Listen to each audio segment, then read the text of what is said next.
उत्तर प्रदेश के आजमगढ़ में बोले सीएम योगी आदित्यनाथ, हम समाज को टूटने नहीं देंगे।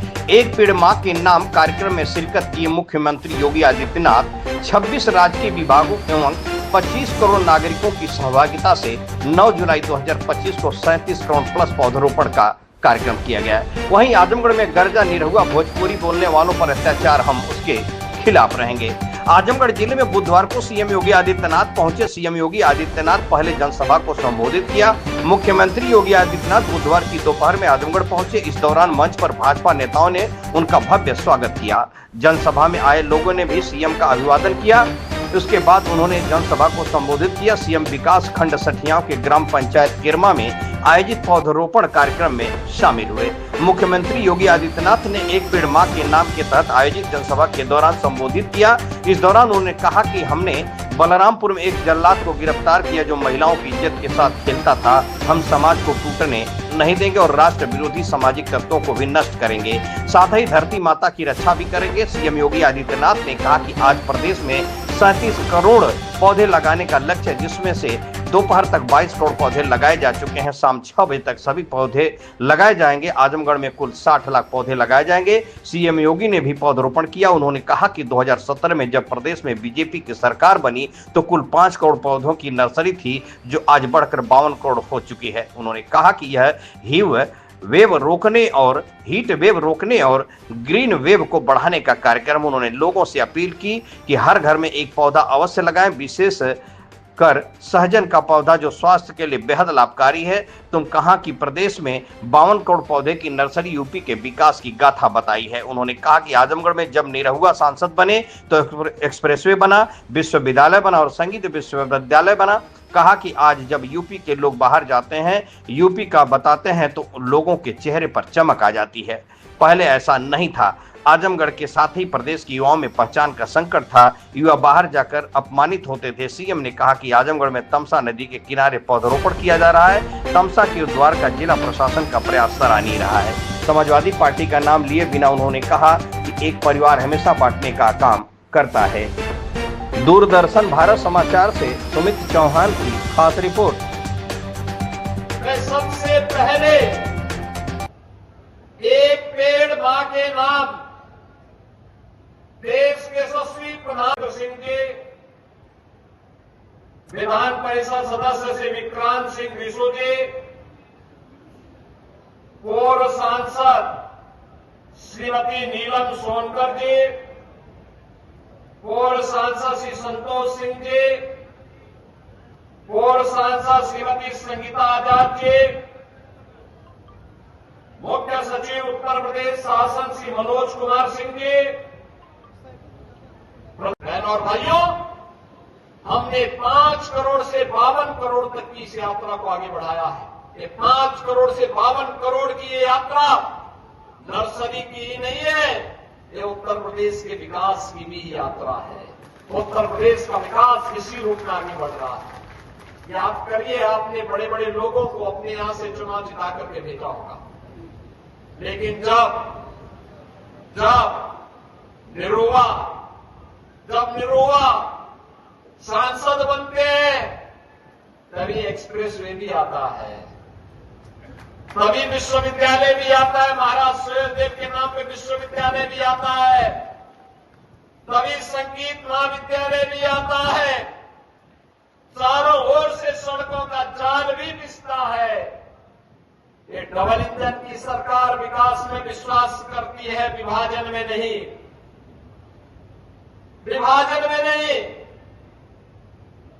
ये विभाजन करने वाले लोग वे हैं, बहन और भाइयों, जिन्होंने विकास तो परिवार का किया, लेकिन जाति के नाम पर, क्षेत्र के नाम पर, भाषा के नाम पर बांटने का पाप भी किया है।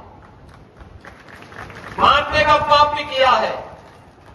आपने देखा होगा कैसे कैसे नमूनों को ये लोग पालते थे, कैसे कैसे नमूनों को पालते थे।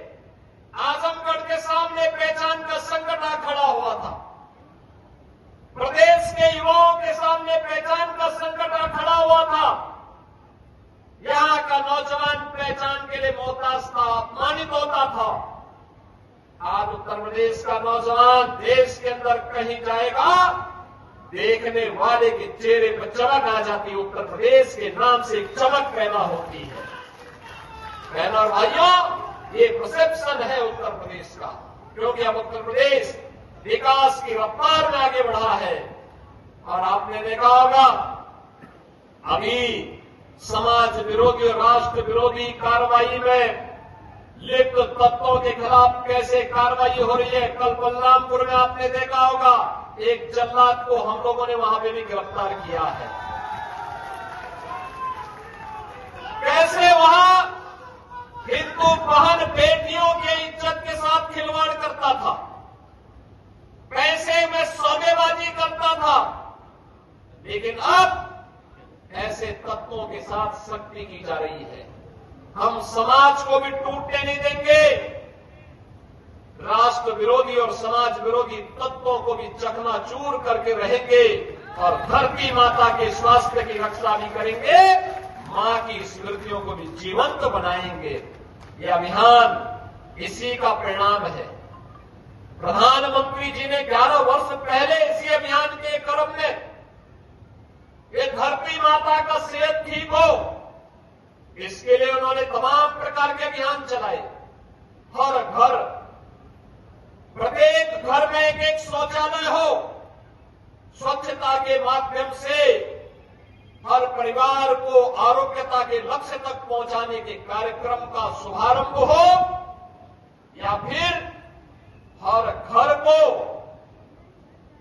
जल तक देने का, जल पहुंचाने का कार्यक्रम, हर घर में उज्ज्वला योजना का रसोई गैस फ्री में उपलब्ध करवाने का कार्यक्रम, एक कनेक्शन फ्री में 12-11 करोड़ लोगों को प्राप्त हुआ।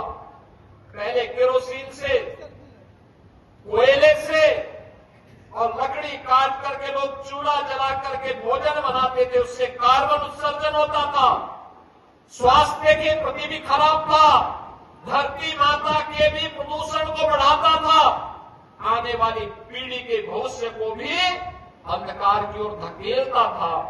लेकिन मोदी जी ने रसोई गैस के कनेक्शन फ्री दिए और हम लोगों ने दीपावली और होली के लिए फ्री में सिलेंडर देने की बात करके उसको लागू भी कर दिया।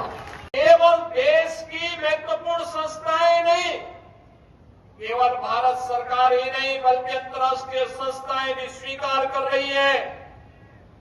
उत्तर प्रदेश के अंदर वनाच्छादन बढ़ा है। पहले उत्तर प्रदेश के अंदर 17 के पहले 9% का मात्र वनाच्छादन रह गया था, आज ये बढ़कर के 10% पहुंच चुका है। और ये हर वर्ष अगर हम 35 से 36 करोड़ वृक्षारोपण के इस लक्ष्य को प्राप्त करते रहेंगे, कोई कारण नहीं, एक समय ऐसा आएगा जब जितनी आबादी भारत के उत्तर प्रदेश में रह रही है उतना वनाच्छादन हमारे पास होगा। यानी हीट वेव को ग्रीन वेव में बदलने का एक बृहद अभियान, और उस बृहद अभियान का हिस्सा आप सब बन रहे हैं। ये धरती माता के प्रति भी, उसकी सेहत को सुधारने के लिए भी हमारे द्वारा धरती माता के प्रति कृतज्ञता ज्ञापित करने का और मां की स्मृतियों को जीवंत बनाए रखने का भी एक कार्यक्रम है। मुझे याद है जब हम लोगों ने पहले दिन 2017 में वृक्षारोपण के कार्यक्रम के लिए बैठक ली, वन विभाग से जब मैंने पूछा था कितनी नर्सरी है, कुल मिलाकर के 5 करोड़ की नर्सरी भी नहीं थी। बहनों और भाइयों, इस वर्ष वन विभाग के पास विभिन्न विभागों के द्वारा और निजी क्षेत्र को मिलाकर के हमारे पास 52 करोड़ की नर्सरी पौधों की है, जिसमें पीपल भी है, पाकड़ भी है, बरगद भी है, नीम भी है, आम, देसी आम भी है और विभिन्न प्रजातियों की आम भी है, जामुन भी है, अर्जुन भी है, आंवला भी है, तमाम प्रकार की औषधीय वृक्ष भी है। और अभी तो आपने देखा होगा प्रधानमंत्री आवास योजना, मुख्यमंत्री आवास योजना और जीरो पॉवर्टी के अंतर्गत जिन 15 लाख गरीबों का चयन हुआ है, उन परिवारों के घर में अभी से सहजन का एक एक पौधा लगाने के कार्यक्रम का भी आज शुभारंभ हुआ है। सहजन का मतलब प्रोटीन और विटामिन से भरपूर एक ऐसा पौधा, उसकी पत्तियां, उसका साग भी पौष्टिक है, उसकी फली भी पौष्टिक है। अगर कुपोषित व्यक्ति भी सहजन का सूप पी ले, उसका साग खा ले, लंबे समय तक सेवन करेगा, तो न केवल मनुष्य बल्कि गाय को भी लोग खिलाते हैं, दूध बढ़ेगा, इससे सहजन खिलाते हैं लोग।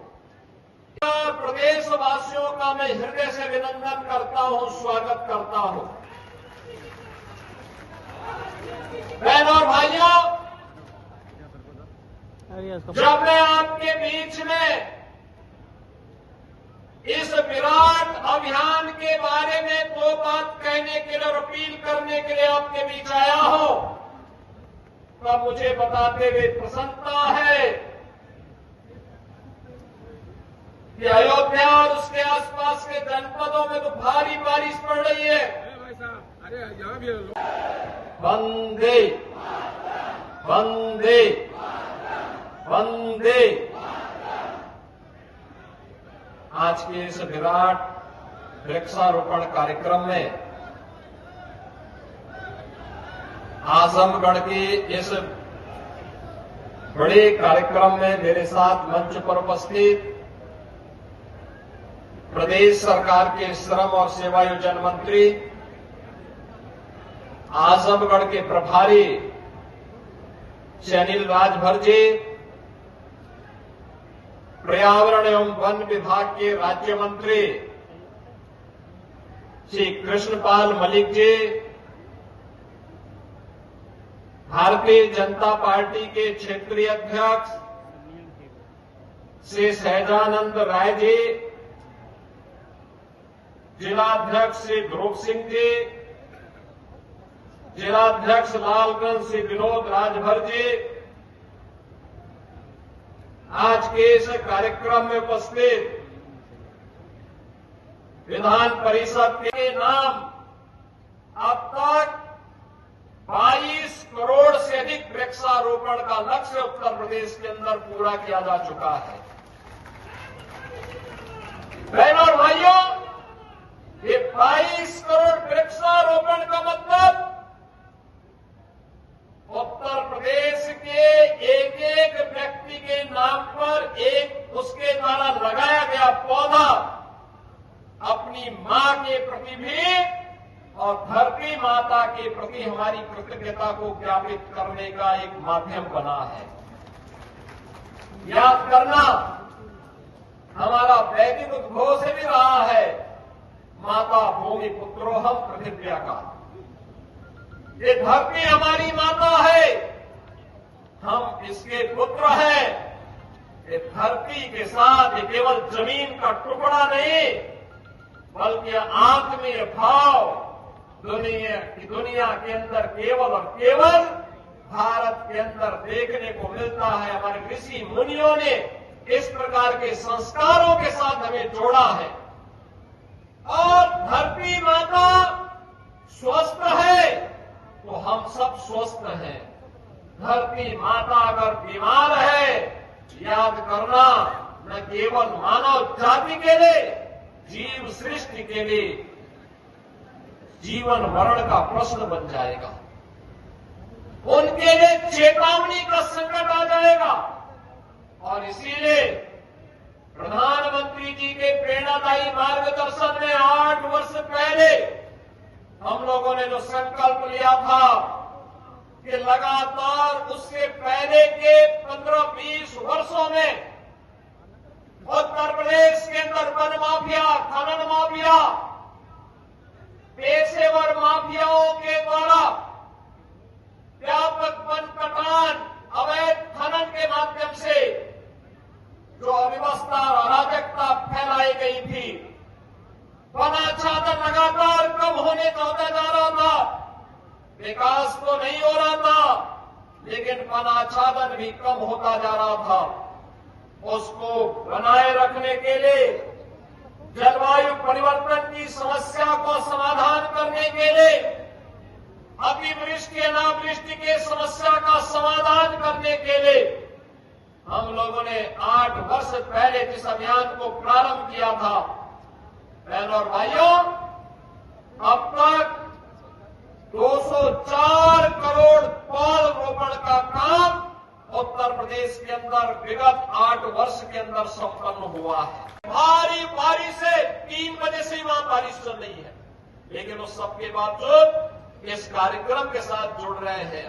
मुझे प्रसन्नता है आज समाज का विभिन्न तबका, वे धर्माचार्य हो या जनप्रतिनिधि, प्रशासन और पुलिस के अधिकारी हो या कार्मिक हो, जन या फिर सामान्य नागरिक हो या अन्नदाता किसान, समाज का हर तबका इस अभियान के साथ जुड़ रहा है और उस अभियान को सफलता की नई ऊंचाई तक पहुंचा रहा है। आज सायंकाल तक मुझे बहुत अच्छा लगा कि हमने 12 घंटे का समय दिया है।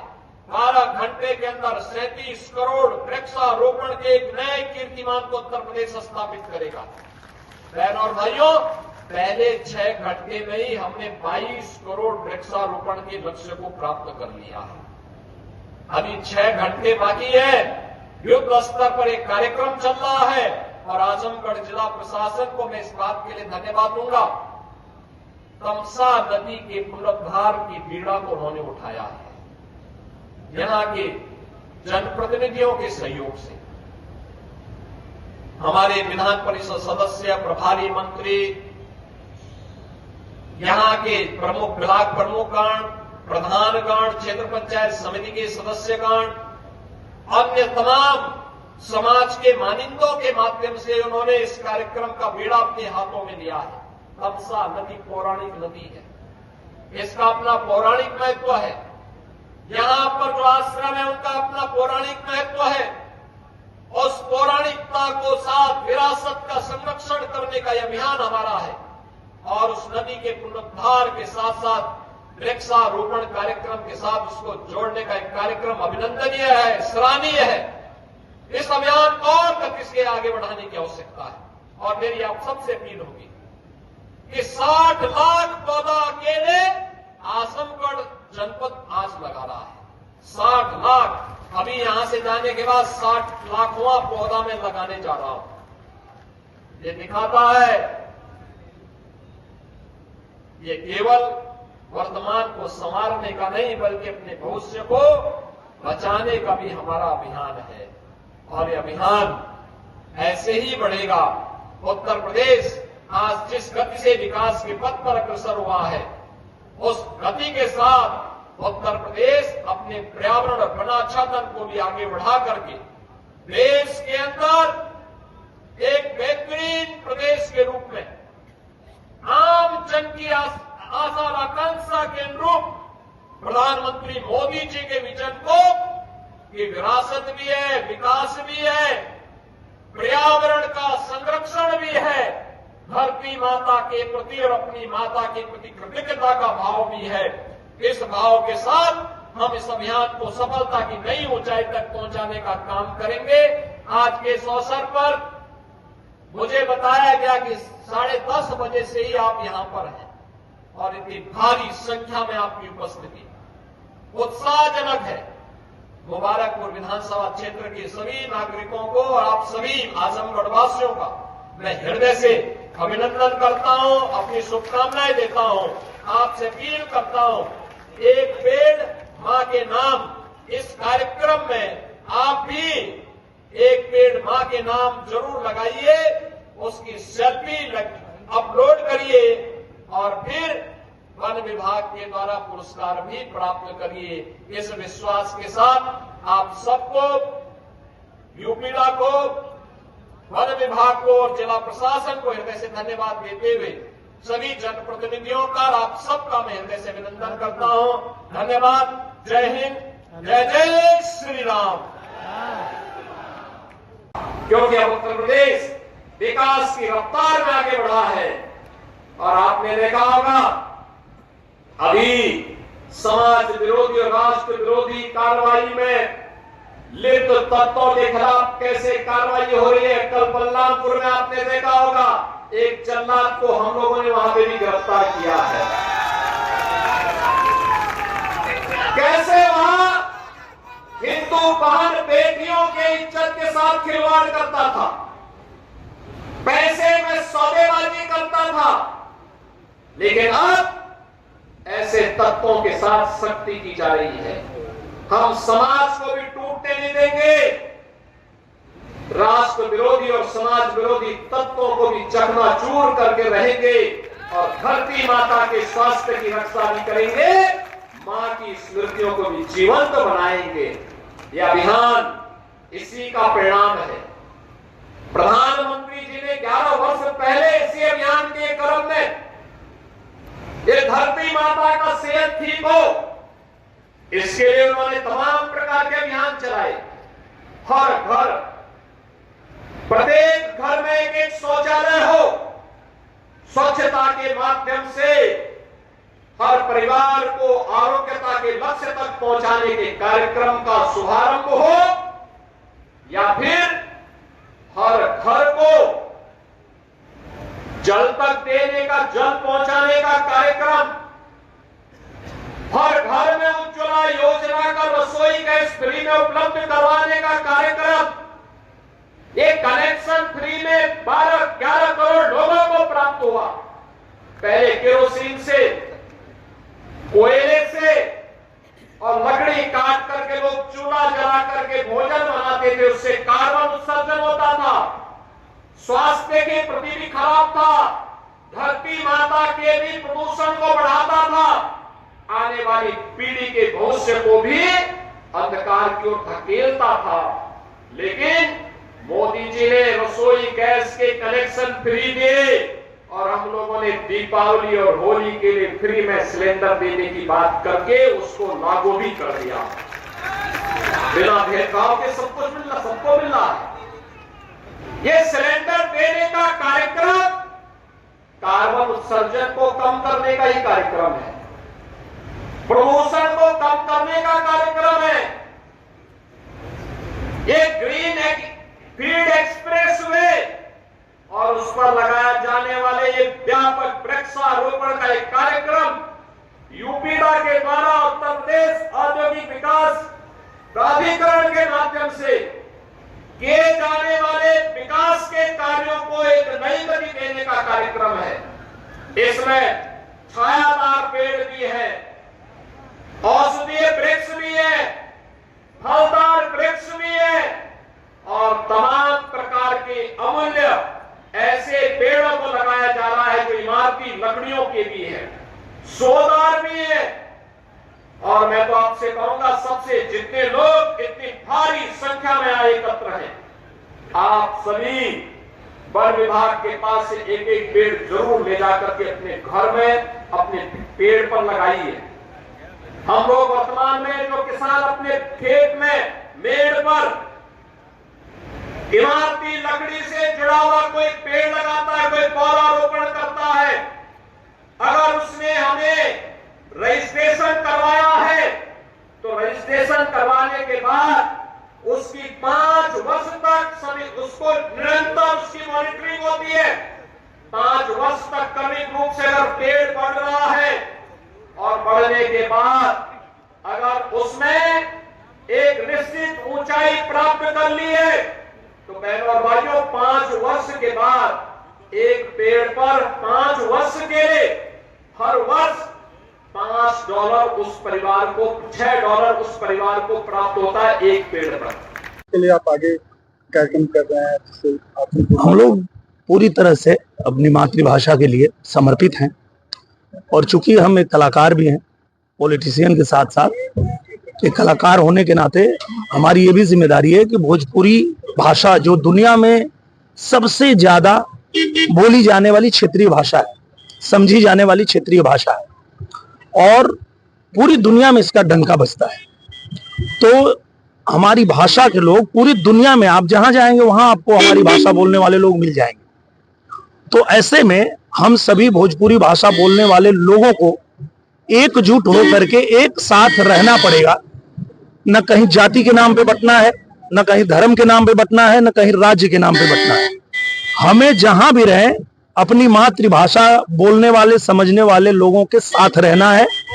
नहीं तो जिस तरह से इस देश में साजिश चल रही है, जिस तरह से कहीं भाषा के नाम पे, कहीं राज्य के नाम पे लोग जो है प्रताड़ित कर रहे हैं, ऐसे लोगों का अगर विरोध नहीं किया गया तो इनका मन और बढ़ जाएगा, और इनका मन बढ़ेगा तो इन लोगों ने पहले भी ऐसे कांड किए थे। 2008 में आप लोगों ने देखा होगा कि 2008 में यही हमारे भोजपुरी भाषी और भी राज्यों से जाने वाले लोगों को उसी महाराष्ट्र में मारा पीटा गया था। अब ये फिर वही करने की कोशिश ये लोग कर रहे हैं। तो ऐसे में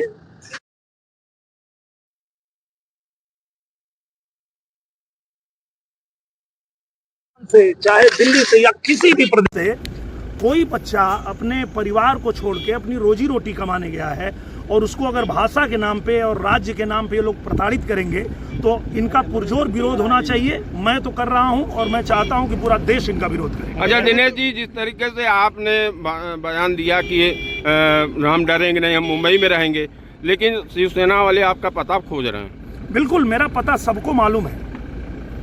आप महाराष्ट्र में जाएंगे और किसी रिक्शे पे बैठ जाएंगे और कहेंगे कि निरहुआ के घरे ले चल, पहुंचा देंगे, तो ऐसी बात नहीं। क्या उनको पता नहीं मालूम है? पता उनको अच्छे से मालूम है, सबको मालूम है। और सबसे बड़ी बात ये है कि मैं अगर उन गरीबों की आवाज़ उठा रहा हूं तो इनको समझ में अब आया है कि भाई उनके साथ कोई खड़ा है जी। पूरे देश को ये पता है कि वो ऐसे ही नहीं है, उनके साथ हम भी वहाँ खड़े हैं। हमारी भारतीय जनता पार्टी की एनडीए गठबंधन की वहाँ सरकार है, और वो दिन अलग था जब कांग्रेस की सरकार थी और हमारे लोगों को मारा पीटा गया था जी। अब मोदी जी की सरकार है, तुम्हारी गुंडई नहीं चलेगी, यही बताने की कोशिश कर रहा हूं मैं। अच्छा, ये राजनीति है या वोट की राजनीति है? ये देश हित में कितना सही है? ये पूरी तरह से देश को तोड़ने का काम कर रहे हैं ये लोग समाज को तोड़ने का काम कर रहे हैं। आप देखिए, मैं एक फिल्म बनाता हूँ, अभी मेरी फिल्म आई हमारा नाम बा कन्हैया, जो पूरे देश में रिलीज हुई है। उसमें काम करने वाला अलग अलग भाषा के लोग हैं, वो भोजपुरी बोलने वाले भी हैं, मराठी बोलने वाले भी हैं। आप ही के आजमगढ़ में शूटिंग हुई थी, बैंक मैनेजर का जो रोल करी है लड़की, वो मराठी लड़की है, मराठी बोलती है। उससे यहाँ कोई बोलता है कि तुम भोजपुरी बोलो? नहीं, हम तो भाईचारा वाले लोग हैं, हम आपके साथ मिल के काम करते हैं। किसी मराठी को अगर कोई दिक्कत है तो हम सहायता करते हैं, हम अपने साथ मिलजुल के उनके साथ काम करते हैं। पर इस तरह की गंदी राजनीति जो लोग कर रहे हैं उनको रोकना जरूरी है। अगर इनको नहीं रोका गया तो ये भाषा के नाम पे, राज्य के नाम पे इस देश को कमजोर करना चाहते हैं। सर, इन पे रोक संविधान के हिसाब से भोजपुरी भाषा को दबाया जा रहा है, क्या कहेंगे? मुझे लगता है कि मैंने जब सदन में मुझे बोलने का पहला अवसर मिला था तो मैंने पहला ही अपना भाषण यही रखा था कि भोजपुरी भाषा बोलने वाले पूरी दुनिया में लोग हैं, और देश के बाहर जब भोजपुरी को मान्यता मिल चुकी है तो देश में क्यों नहीं। तो इसकी मांग तो मैंने सदन में भी रखा था। भोजपुरी के बहुत से लोग कलाकार हैं, लेकिन स्पेशली उन्होंने आपको हाईलाइट करके कहा है आपको तरफ से, तो क्या कहेंगे इसके लिए? मैं ये कह रहा हूँ कि जो उनकी आवाज़ उठाएगा उन्हीं से वो लड़ेंगे ना। तो भाई, ये देश संविधान से चलेगा कि गुंडागर्दी से चलेगा? कानून व्यवस्था से ये देश चलेगा कि गुंडागर्दी से चलेगा? अपने भोजपुरी समाज के लिए क्या कहेंगे? मैं भोजपुरी समाज को सिर्फ एक ही बात कह रहा हूँ कि आप लोग एकजुट रहिए। अगर आपको ये लोग जाति के नाम पे बांट दिए, अगर ये लोग आपको राज्य के नाम पे बांट दिए, तो आप कमजोर हो जाएंगे। उसको लेकर राजनीति हो रही है। देखिए ना, मैं कोई गंदी राजनीति करता हूँ, ना मैं किसी गंदी राजनीति का समर्थन करता हूँ। मैं ये कहता हूँ कि देश में जोड़ने की राजनीति करो, तोड़ने की नहीं। देश में विकास की राजनीति करो। आज हमारा उत्तर प्रदेश कैसे चमक रहा है, आप देखो हमारे आगे उत्तर प्रदेश को। और कहीं भी तोड़ने की राजनीति नहीं होनी चाहिए। इस देश को आगे बढ़ा रहे हैं हमारे पूज्य प्रधानमंत्री नरेंद्र मोदी जी। पूरे दुनिया में भारत का डंका बज रहा है, उत्तर प्रदेश का डंका बज रहा है। इसको ऐसे ही आगे बढ़ाना है, इसको कमजोर नहीं होने देना। अच्छा, समाजवादी पार्टी ने अपना कार्यालय घर भी बना लिया। आपने कहा कि अखिलेश हुए फरार, लेकिन अब तो वो लोग कह रहे हैं कि निरहुआ हुए फरार, मेरा घर बन गया। ये लोग पहले कार्यालय खोले, कार्यालय में ताला लटका है। अब ये लोग कह रहे हैं घर बनाए, घर भी बना लिया, वहाँ भी ताला लटका है। यहाँ घर और कार्यालय बनाने से नहीं होगा, यहाँ रह के काम करना होगा। ताला तो लटका है, जाके देख लीजिए और दुनिया को दिखाइए कि खाली यहाँ ऑफिस खोलते हैं ताला लटक जाता है। लगातार आप आजमगढ़ का दौरा कर रहे हैं, क्या लगता है जब आप सांसद थे या धर्मेंद्र यादव जी सांसद, विकास की कड़ी कितनी बढ़ी है? जितना काम हम लोगों ने 2 साल में किया है ये 20 साल में नहीं कर पाएंगे। ये जनता को भी पता है, आजमगढ़ की जनता बहुत अच्छे से जानती है कि आजमगढ़ को कितने लंबे समय से मांग थी कि यहाँ महायोजना लागू है। कोई कर पाया? किया हो तो बता दीजिए। आजमगढ़ को महायोजना लागू किसी ने कराया तो हमने कराया। पूज्य महाराज जी से कह के आजमगढ़ में महायोजना भी लागू हुई, आजमगढ़ का रेलवे स्टेशन भी बन गया, आजमगढ़ का हवाई अड्डा भी बन गया। के साथ में उपस्थित मंच पे हमारे माननीय मंत्री जी, हमारे आजमगढ़ जिला प्रशासन के सभी पदाधिकारीगण,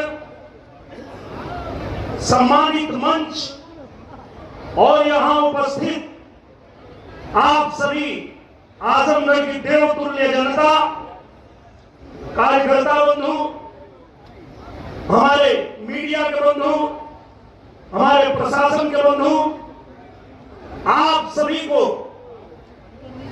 नमस्कार प्रणाम करते हुए मैं यही कहूंगा कि चाहे रहा मुंबई दिल्ली, चाहे रहा मसूरी में, लिखिया पढ़िया कोनो भाषा, बतिया भोजपुरी में।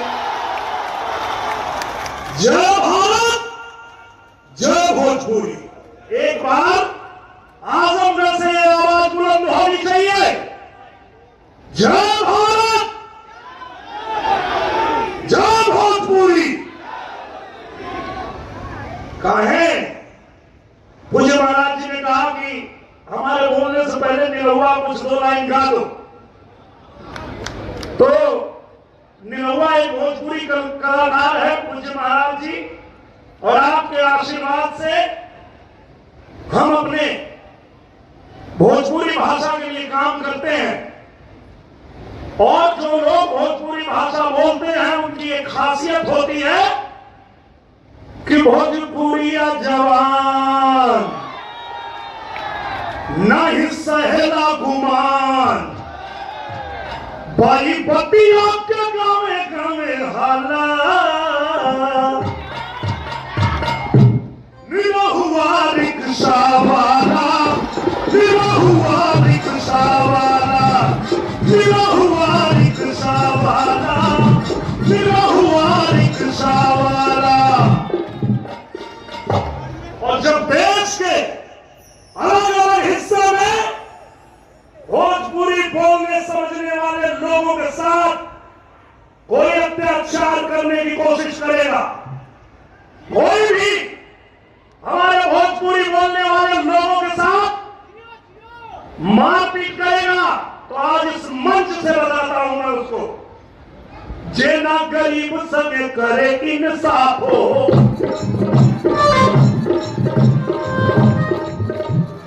ए भैया रही ले हम करे खिलाफ हो। आपको पता है आजमगढ़ में मुझे चुनाव लड़ने की जरूरत क्यों पड़ी? क्योंकि यही परिवारवादी वाले लोग जो आजमगढ़ में आकर के और यहां नौटंकी करते हैं कि हम यहां पीडीए बना रहे हैं। पीडीए का फुल फॉर्म मालूम है आप लोगों को? पारिवारिक डकैत अलायंस। ये परिवारवादी लोग जो पूर्वांचल को हमेशा नेगलेक्ट किए, पूर्वांचल के लिए कभी कुछ किया नहीं, आज पूज्य योगी आदित्यनाथ महाराज जी के शासनकाल में पूरा उत्तर प्रदेश तो उत्तम प्रदेश बन ही रहा है। मेरा उत्तर प्रदेश नंबर 1 राज्य तो बन ही रहा है, साथ में मेरा आजमगढ़ भी चमक रहा है। पूर्वांचल एक्सप्रेसवे से आजमगढ़ को जोड़ के आज पूज्य महाराज जी ने पूर्वांचल का भाग्य बदल दिया है। हर क्षेत्र में, शिक्षा के क्षेत्र में देख लीजिए, चाहे आप कनेक्टिविटी देख लीजिए, और अब तो पूज्य महाराज जी ने उत्तर प्रदेश को रोजगार का हब भी बना दिया है। अब किसी को जरूरत नहीं है अपना घर परिवार छोड़ के कहीं और जाने की। हमारे उत्तर प्रदेश में पूज्य महाराज जी ने उद्योग धंधे लगाने शुरू कर दिए। आपके बाल बच्चों के भविष्य के लिए उत्तर प्रदेश को उत्तम प्रदेश बनाया है पूज्य महाराज जी ने। तो धन्यवाद तो बनता है। आप सब जोरदार ताली से पूज्य महाराज जी का धन्यवाद दीजिए कि ऐसे पूज्य महाराज जी ने उत्तर प्रदेश को ऐसा बना दिया है कि कहीं भी जाता हूं बड़े गर्व से कहता हूं कि देवता भी आते जहां साधु के भेष में, देवता भी आते, यही उत्तर प्रदेश है, यही आजमगढ़ की धरती है। देवता भी आते जहां साधु के भेष में, आप भी पधारो कभी उत्तर प्रदेश में, आप भी तो आओ मेरे उत्तर प्रदेश में। क्यों? अवध में राम जन्मे, मथुरा में कान्हा, जहां जन्मी सीता मैया, धाम जहां जन्मी राधा मैया, धाम बरसाना। गए ना आप लोग मथुरा, अयोध्या, काशी? ये वो धरती है जब भगवान को भी जन्म लेना होता है तो इसी धरती पे जन्म लेते हैं।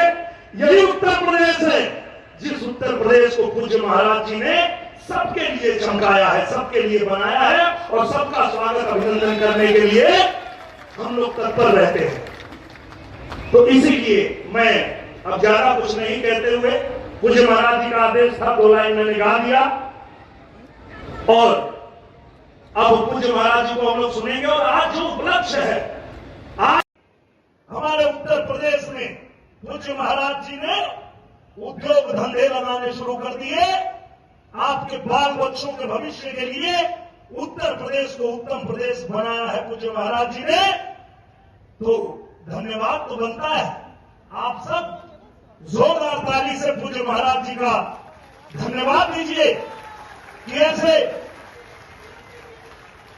पूज्य महाराज जी ने उत्तर प्रदेश को ऐसा बना दिया है कि कहीं भी जाता हूं बड़े गर्व से कहता हूं कि देवता भी आते जहां साधु के भेष में, देवता भी आते, यही उत्तर प्रदेश है, यही आजमगढ़ की धरती है।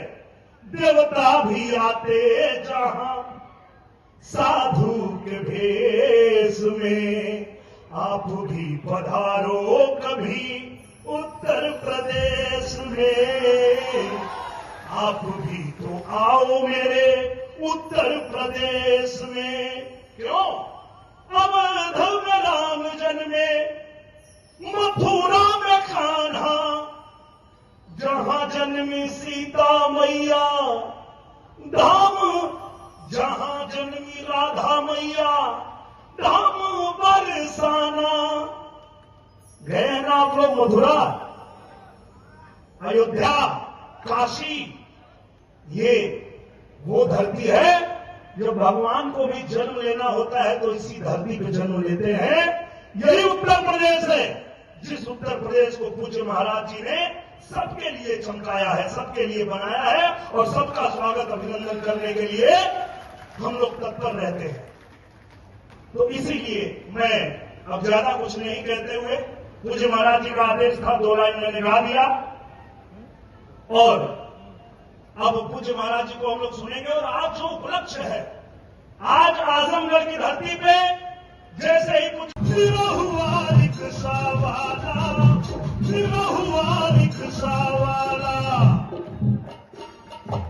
और जब देश के अलग अलग हिस्से में भोजपुरी बोलने समझने वाले लोगों के साथ कोई अत्याचार कर कोशिश करेगा, कोई भी हमारे भोजपुरी बोलने वाले लोगों के साथ मारपीट करेगा, तो आज इस मंच से बताता हूं मैं उसको, जे ना गरीब संगे करे इंसाफ हो,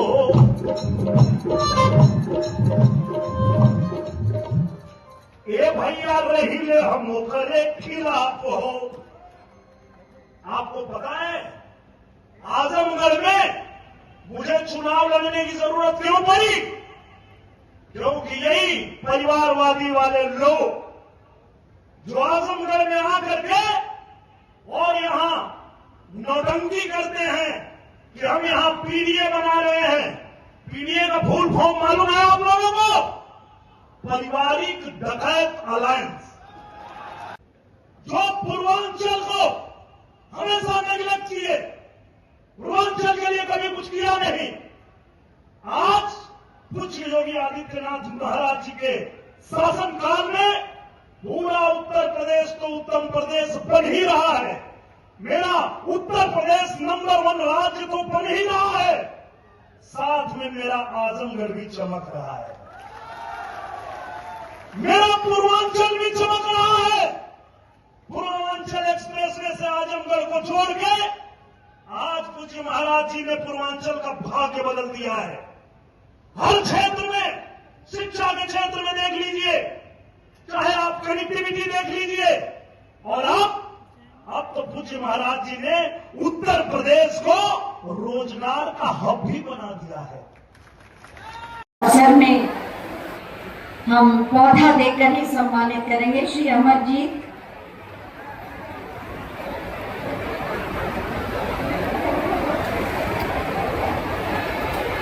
श्रीमती रिंकू देवी,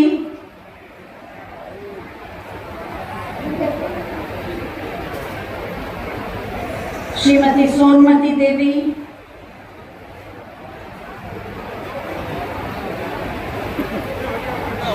श्री बुद्धिराम और श्रीमती अनीता देवी। और स्कूल चलो अभियान की भी शुरुआत हो गई है, तो कुछ बच्चों को भी दिया जाएगा। दीपक चौहान, सहजन का पौधा, ताकि ये पीढ़ी भी जागरूक हो। कक्षा 7 के छात्र हैं। चॉकलेट और पौधा श्वेता मौर्य, कक्षा 8 की छात्रा। अगर आप ताली बजाते रहेंगे तो बच्चों का उत्साह बढ़ेगा। सकीना बदर, कक्षा 8 की छात्रा, चॉकलेट और पौधा। और अमृता यादव, कक्षा 7 की छात्रा। और मोहिनी राजभर, कक्षा 8 की छात्रा। जोरदार तालियां बजाते जरा इस आंदोलन के नाम। बहुत बहुत धन्यवाद।